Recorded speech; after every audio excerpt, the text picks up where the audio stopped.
bigla akong nagising. Siyempre, pag maagang nagising, maagang nagutom. Kaya naisipan kong mag-almusal ng bonggang-bongga. Welcome to Aling Mimay Show.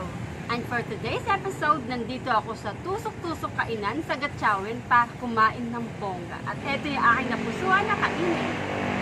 Yung pulutok, or bopis, or kandinga, tawag ni mama dito. Tapos syempre, meron akong tokwat baboy. Meron akong goto na mayroong toppings. Yung toppings na nasa baba, basta toppings yun. Lechon kawali. Meron akong rice, syempre. At saka sabaw. O, umpisahan na ang pagkain. Una kong papapakinin, yung goto. Kung makikita nyo, napakaganda ng kanyang consistency. Ayan, o. At mayroon akong naramdaman na laman niya. Ayun, yan yung toppings na kailangan sisirin. Yan yung tinatawag na lechon kawali.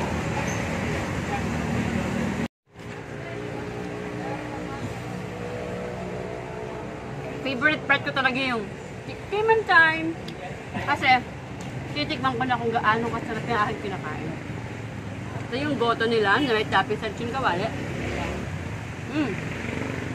Makikita nyo, binigyan ko siya ng sang. Kung ano yung sang, ito yon. Yung dahon, yung sibuyas. Tsaka yung bawang. Itong sang, bagay dito sa aking goto. Kasi nagdadagdag siya ng fresh na lasa. Tapos may toppings pa akong ganito. Lechon kawali.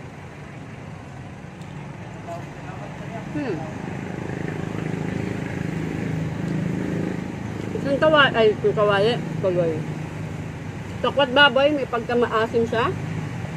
Siyempre may pagkamaanghang. At saka, yung lasa ng tokwat, inano na niya, inabsorb niya na yung kanyang timpla ng toyo, paminta, asin, betchin, sili, kalamansi. Yung kanyang mixture nito, kaya total package ito is masarap siya. And next is yung pulutok, bopis or kandinga. Hey! Laman loob ito ha.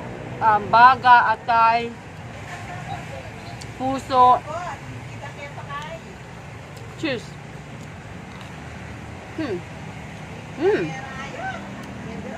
Bagay ito sa kanin.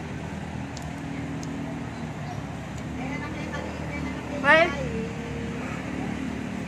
kung magkakasahan yung kandinga, nandun yung lasa ng mga laman loob. Pero, yung malinis na pagkakalasa ha. Part ng sabaw. Solve. Ito, maanghang, maalat. Siyempre, meron pa siyang pagkakalasa ng laman loob, pero hindi siya yung awkward na lasa. Ito ay masarap.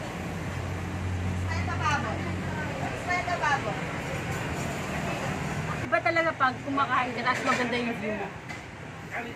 Mas na, parang nararamdaman mo na lalong nakakagutom, tapos napaparami yung kain mo. Napaparami na pala yung order mo doon. Pero nag-enjoy ka naman. Importante nag-enjoy ka. Yun naman ang mahalaga. Ang dami yung in-order na masasarap. Sana masarap din yung pinakain nyo na katulad ko. At ako'y bubuelo na dito. Pagparasa na ako, kaya bye!